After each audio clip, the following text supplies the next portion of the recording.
কদিন আগে একটা সিনেমা দেখলাম যে হাউস অফ ডায়নামাইট। এটা সিনেমাটার পরিচালক হচ্ছে ক্যাথারিন বিগলো, এর যিনি এর আগে জিও ডাক 30 জন্য অস্কার পেয়েছিলেন।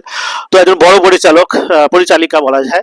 সিনেমাটা দেখলাম, আমার বেশ দারুণ লেগেছে। সিনেমাটা দেখানো হয় যে আমেরিকার হোয়াইট হাউসে নানা ধরনের যে সমস্ত আমেরিকার যে সমস্ত প্রোটেক্টররা আছে, বিভিন্ন যে সমস্ত এজেন্সিগুলো আছে, তারা একটা ঘটনার সম্মুখীন হয়। ঘটনার সম্মুখীন হলো তাদের কাছে একটা পরমাণু ছোড়া হয়, যেটা শিকাগোতে এসে পড়ার চান্স আছে, এবং তারা নানাভাবে চেষ্টা করছে সেই পরমাণু বোমাটাকে উপরেই আকাশে ফেটে ফাটিয়ে দেওয়ার জন্য, কিন্তু সেটা কোনোভাবেই সফল হচ্ছে না। তো এই নিয়ে সিনেমা। আমরা জানি যে এর আগে ক্যাথরিন বিগলো যে সমস্ত সিনেমাগুলো বার করেছে প্রত্যেকটাই প্রায় হচ্ছে ওই মিলিটারিদের উপরে। আমি মনে মনে হয় ওই মিলিটারি ওই সমস্ত জিনিসগুলো অত বেশি পছন্দ করে, দেশাত্মবোধক জিনিসগুলো বেশি পছন্দ করে।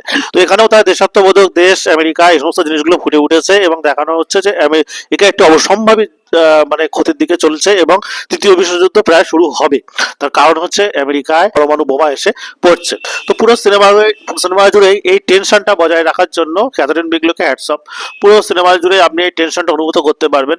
সেইটা মানে যে যারা যারা আর কি আমেরিকার ক্ষমতায় আছে, মানে মাথায় যারা আছে, হ্যাঁ, যে সমস্ত এজেন্সিরা, তারা তাদের দৃষ্টিভঙ্গি দিয়ে দেখানো হচ্ছে। লাস্টে প্রেসিডেন্ট তার দৃষ্টিভঙ্গি দিয়ে দেখানো হচ্ছে। প্রেসিডেন্ট হিসেবে এখানে অভিনয় করেছে ইদ্রিস এলবা, হ্যাঁ, এবং তার হাবভাব এখানে যা দেখলাম সেটা মনে হচ্ছে তিনি বারাক ওবামার মতনই দেখাচ্ছে।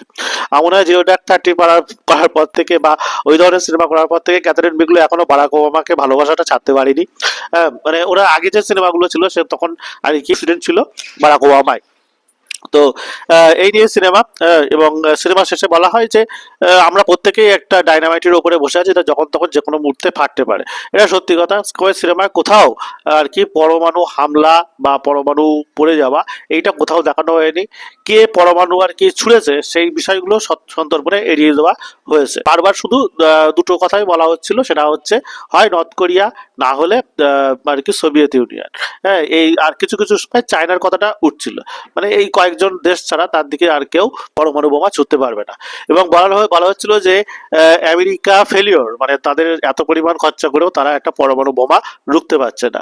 তো এই নিয়ে সিনেমা যদি আপনার ভালো লেগে থাকে অবশ্যই জানাবেন, এবং সিনেমাটা কেমন লেগেছে অবশ্যই জানান। তো সিনেমা নিয়ে আরো আমাদের খবর পাওয়ার জন্য অবশ্যই লাইক, সাবস্ক্রাইব এবং ফলো করতে ভুলবেন না। ধন্যবাদ।